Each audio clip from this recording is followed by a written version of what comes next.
8:09 de la mañana y está con nosotros la primera vicepresidenta de la Asamblea Nacional, Marcela Holguín, de las filas de UNES, para conversar sobre varios temas. Antes de abordar lo de la ley de comunicación, quizás algo que también es fresco, es de coyuntura y ocurrió ayer, pero quiero plantearle la pregunta a futuro. Si bien la Comisión de Fiscalización no recomienda el juicio político en contra de los vocales de la Judicatura, eso queda en manos del Pleno de la Asamblea Nacional. Y yo le quiero preguntar, no le voy a poner en plan de pitoniza ni de adivina, pero si hay condiciones como para que se lleve adelante ese juicio político y una eventual censura y destitución de los actuales vocales de la Judicatura. Vicepresidenta, bienvenida, buenos días. Hola Alexis, qué gusto poder estar contigo, un saludo a través tuyo a todos quienes nos escuchan y nos ven también a través de Pichincha Universal.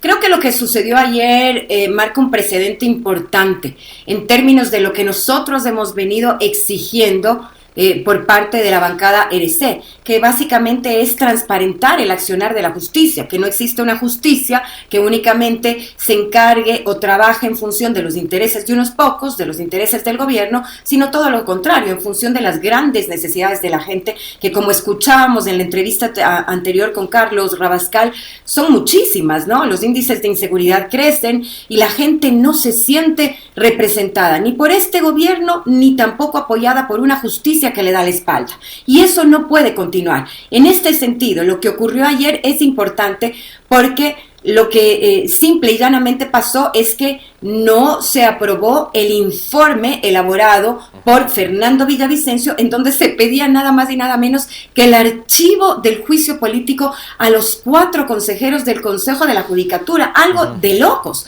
Cuando toda la gente clama por justicia en el país, a este señor se le ocurre precisamente archivar este juicio cuando se ha demostrado hasta la saciedad en audios filtrados, en videos, con la excelente exposición, en este caso de nuestra compañera Viviana Veloz, de que tenemos una justicia secuestrada en este momento. Entonces creo que es importante y en este momento lo que corresponde, una vez que no fue aprobado este informe que daba paso o sugería el archivo, es que se presenten los informes de posturas de los diferentes asambleístas en un plazo no mayor a 48 horas, el presidente de la comisión recoja todas estas posturas, lo envía al presidente de la Asamblea Nacional para que éste a su vez pueda convocar en 48 horas, como ordena la Ley Orgánica de la Función Legislativa, ya al debate en el Pleno.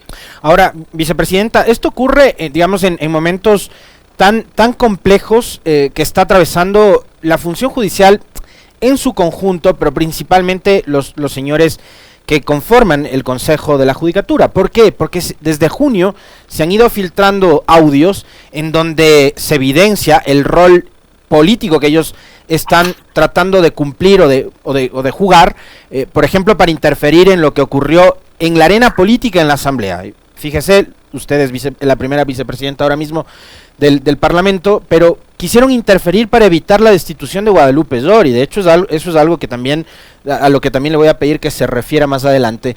Pero, ¿cómo entender, desde el punto de vista ciudadano, que haya legisladores que están tratando de cuidar la espalda a funcionarios que están ahí para operar, no porque exista un sistema judicial absolutamente transparente y honesto, sino de operar políticamente para los intereses de alguien? Porque simple y llanamente hay legisladores que nos ponemos del lado del pueblo ecuatoriano y de esas necesidades, y probablemente hay otros que no lo ven de esta manera, ¿no? Pero los audios a los que tú te refieres, que han sido de escándalo, han demostrado, Alexis y amigos, la metida de mano en la justicia. Ha sido una cosa pero terrible lo que ha ocurrido en las últimas semanas, no solamente días. Ayer fue el último audio filtrado, que creo que hasta el momento el juez no se pronuncia.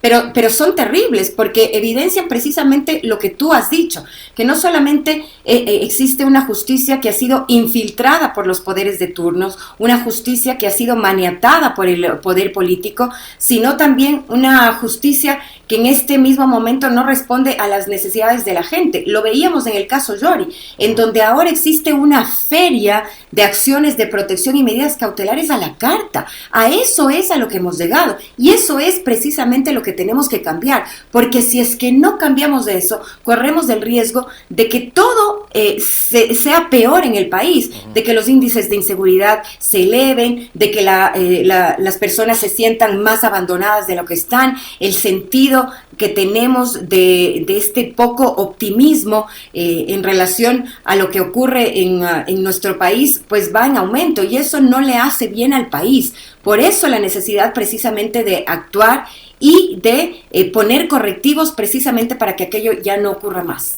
Ahora, ahí, en medio de todo esto está en juego algo, vicepresidenta, y es la seguridad jurídica del país. O sea, un gobierno que además se la ha dado como el gran impulsor, ¿no?, del país hacia afuera, para tener más mundo en el Ecuador y atraer la inversión. Digo, en un país en donde hay tal nivel de inseguridad jurídica, donde reina el caos, ¿qué inversionista se le va a ocurrir venir a dejar acá sus recursos para emprender, no sé, una fábrica, una empresa, lo que sea? ¿Usted siente y tiene la misma preocupación e inquietud? Por supuesto que sí, Alexis, porque me parece que ese es uno de los graves problemas por el que estamos atravesando, esta inseguridad jurídica que no nos permite avanzar ni dentro ni fuera del país. Uh-huh. Pero para eso es que precisamente debemos cambiar las cosas que están mal, aquello que no está funcionando y que evidentemente está a todas luces demostrado. Rechazar, por ejemplo, estas intromisiones de la justicia como aquellas que ha realizado en más de una ocasión la expresidenta de la Asamblea, Guadalupe Llori, en donde vemos, y ahí sí, sin ánimo de exagerar, precisamente la emisión de acciones de protección, de medidas cautelares a la carta. Estamos viendo ahí un nexo directo, que siempre lo advertimos además a la ciudadanía, un nexo directo, digo, entre la expresidenta de la Asamblea y el gobierno, porque incluso hay audios que demuestran precisamente aquello. Ahora nos damos cuenta una vez más aquello que decíamos, que quien mantenía a Llori en el poder era precisamente este gobierno, ¿no? ¿Y con qué? A través de estas jugarretas, en donde se mete la mano de la justicia, en donde se mancha la justicia con acciones políticas, con fines personales y con fines de un grupo reducido de la población que lo que menos hace es preocuparse de los problemas de la gente. Ahora, yo le planteaba esta inquietud a nuestro invitado anterior, vicepresidenta, y es que desde hace tiempo noto que tenemos sobre todo un presidente ausente, ¿no? Porque el gobierno, digamos, con sus diferentes funcionarios, instituciones, algo de presencia puede tener en los diferentes escenarios políticos o en territorio, pero hay un presidente ausente que no estuvo en los diálogos con la CONAIE en las protestas de junio, por ejemplo, un presidente que tampoco dio la cara a la Asamblea cuando ustedes impulsaron el 130, y no fue a defenderse, sino que mandó a su secretario jurídico a leer ahí un poco de hojas. Un presidente que no está en los problemas críticos que tiene este país. Ahora se plantea también una suerte de diálogo ejecutivo-asamblea, y veo que ni siquiera el ministro de gobierno va a asistir a esos diálogos, sino que pone a funcionarios de segundo, tercero, cuarto orden, sin tampoco restar, digamos, importancia al cargo que ostentan estas personas, pero no va ni el presidente ni su ministro de gobierno a conversar con ustedes en la asamblea. ¿Cómo ve este intento de acercamiento entre el ejecutivo y el poder legislativo? Coincido 100% contigo, Alexis. Hay una ausencia de Estado en este momento, y los ecuatorianos lo que sentimos es un abandono de parte de alguien que debería estar a la cabeza precisamente para resolver todo lo que está sucediendo. Pero cuando se presenta un tema, como por ejemplo algo tan doloroso como lo ocurrido en Cristo del Consuelo, no hay ni siquiera... O sea, no esperemos un pronunciamiento, una rueda de prensa del presidente, no hay ni siquiera un tuit. Eso es lo que pasa. Ese es el presidente y la clase de gobierno que tenemos. Y eso está evidenciado en todo, en los ejemplos que tú has dado, como en aquello que va a ocurrir ahora a partir de las 10 de la mañana en la Asamblea. Dicho sea de paso, a propósito del diálogo, nosotros siempre como bancada RC dijimos que estábamos abiertos a esa posibilidad. Recordarás tú, hace 4 meses el ministro Jiménez nos hizo una convocatoria a todos los jefes de bancada. Acudimos, excepto en este caso el jefe de bancada de Pachacuti.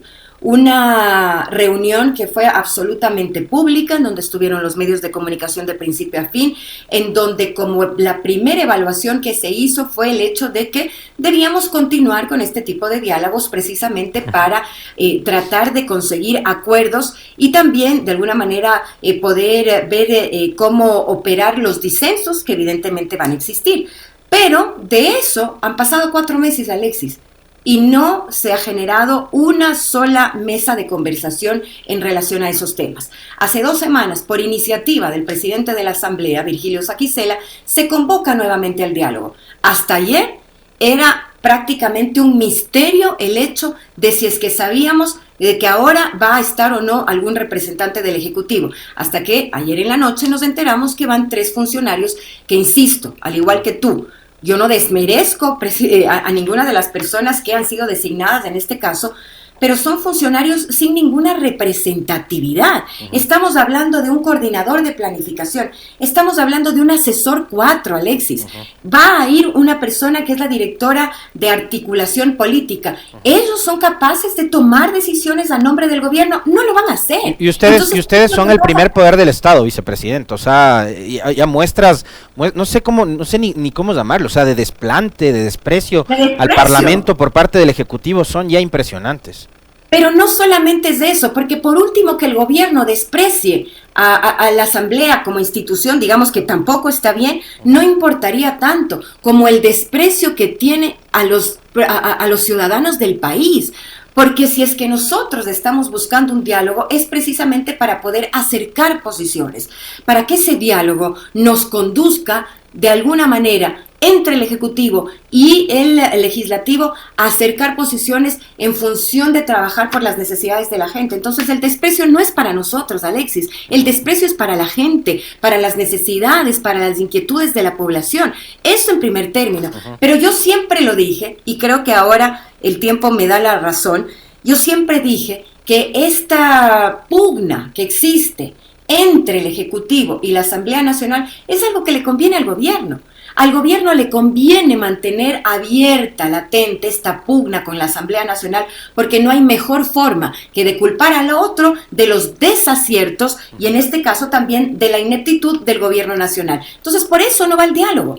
Y esto pasa con un ejemplo absolutamente concreto, Alexis. Recordarás tú cuando el Ejecutivo presentó ante la Asamblea Nacional la ley del uso progresivo de la fuerza. ¿Qué se nos decía en ese momento? Se nos tachaba con el dedo y se nos decía, si es que ustedes como Asamblea Nacional no aprueban la ley del uso progresivo de la fuerza, van a ser los responsables de que los índices de inseguridad aumenten en el país. ¿Qué hicimos nosotros de manera responsable en la Asamblea Nacional? Mejorar la normativa propuesta por el Ejecutivo y aprobar la propia ley del Ejecutivo. Y resulta que no le gustó, tampoco le gustó. Es decir, no le gusta cuando nosotros aprobamos leyes que son de iniciativa legislativa y tampoco le gusta cuando nosotros aprobamos leyes que vienen desde el Ejecutivo. ¿Por qué? Porque le interesa mantener la pugna, porque esa es la forma de culpar al resto de los desaciertos e ineptitudes del propio gobierno nacional. Veo que usted de alguna forma coincide con uno de mis comentarios de la semana pasada con respecto de que en el escenario en el que mejor se desenvuelve el gobierno es el escenario del caos. O sea, le sacan provecho y capitalizan el caos de una forma impresionante porque además tienen todo el aparato mediático y la opinión pública a su favor para poner a la Asamblea, por buena o mala que sea, por nos guste o no nos guste, yo siempre digo es la Asamblea que tenemos, pero ponerles a ustedes, digamos, en la mira de la opinión pública como los responsables de todo el caos que vive el país.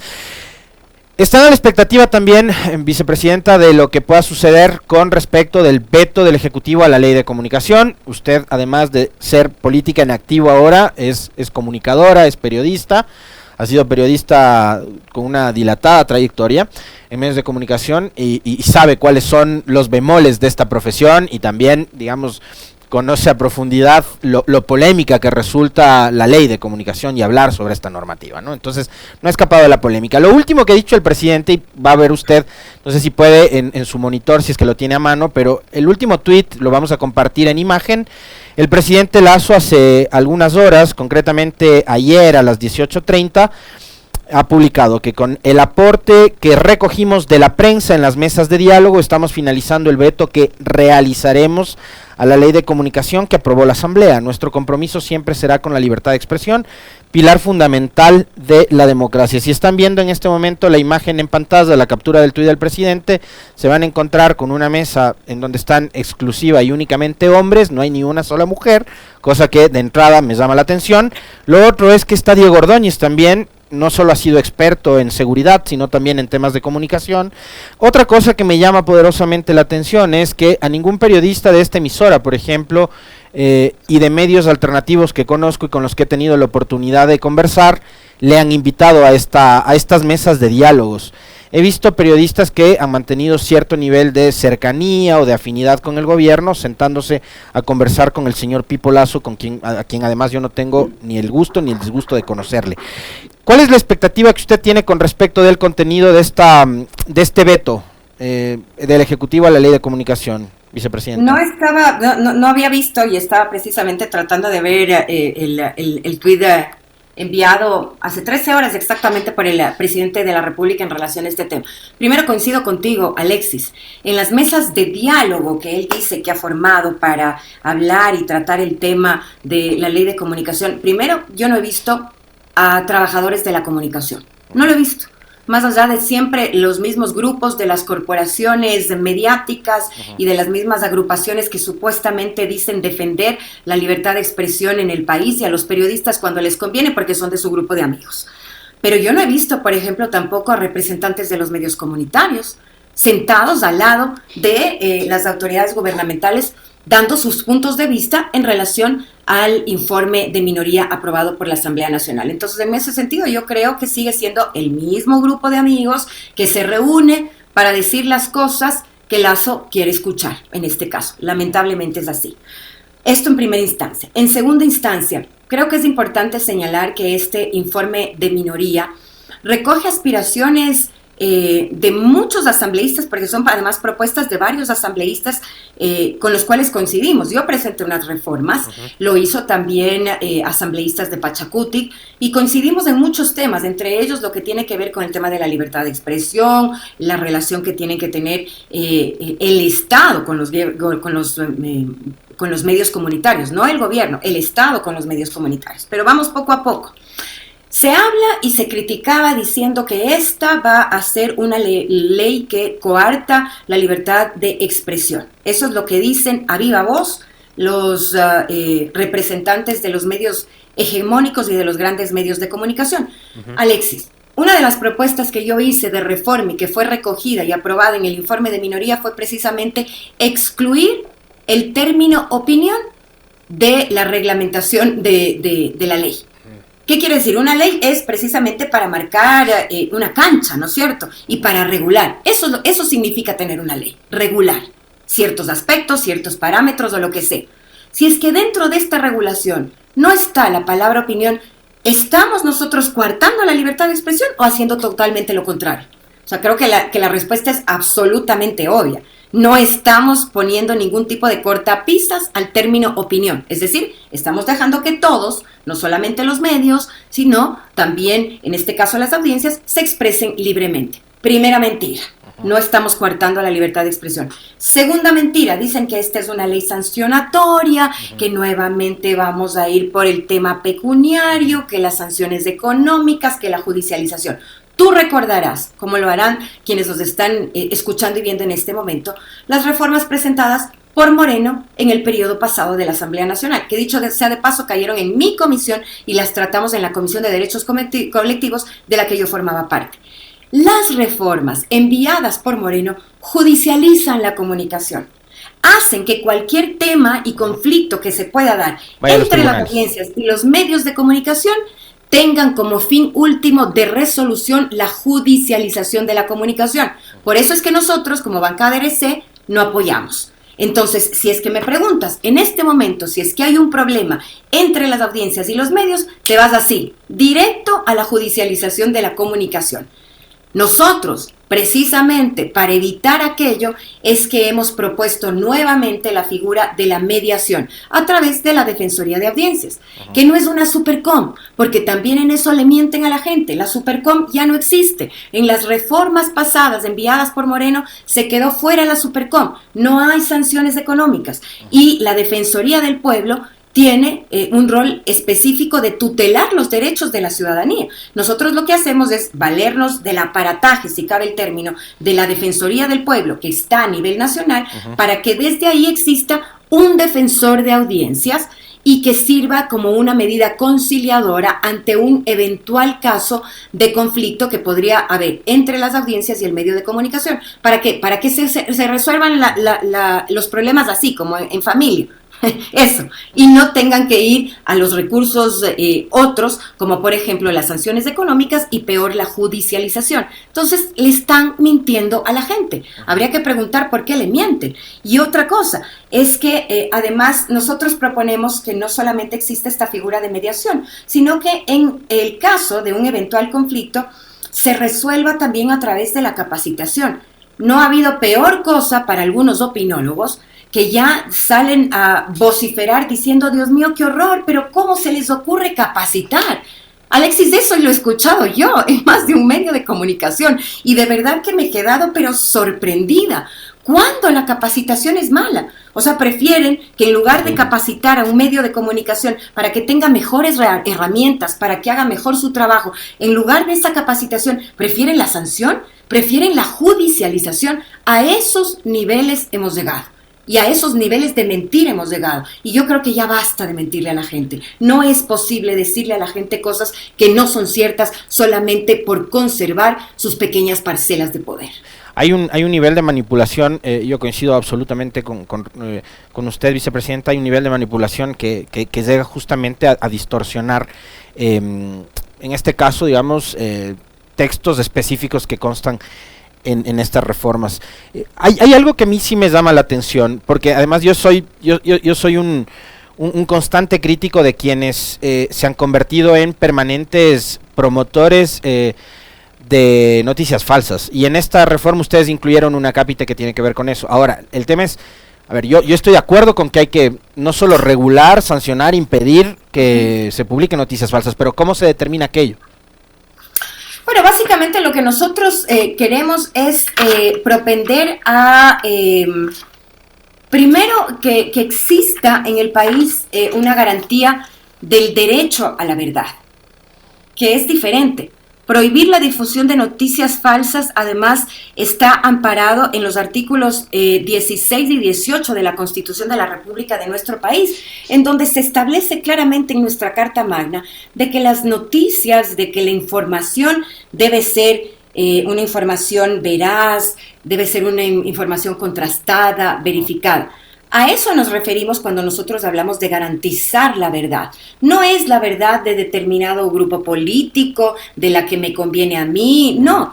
Es garantizar una verdad a través de lo que establece la propia Constitución, la contrastación de los hechos, la verificación, algo que no debe faltar en el ejercicio periodístico diario. Y además hemos visto cómo las noticias falsas afectan tanto, no solamente, digamos, que la vida de cada uno de los seres humanos que se ven amenazados precisamente por esta clase de noticias, sino también desgastan y afectan la democracia de nuestro país. Es tan simple como el hecho de aquello que ya se recoge en otros países y en medios de comunicación como el fact-checking. Eso, nada más que eso. Es decir, verificar el contenido de una noticia antes de que ésta sea publicada. Algo que no nos hemos inventado. Algo que además Constitución. Debería ser una obligación cuando eres periodista. Le quiero agradecer, vicepresidenta Marcela Holguín, por haber aceptado la invitación a este diálogo. Un fuerte abrazo, como siempre, un gusto conversar con usted.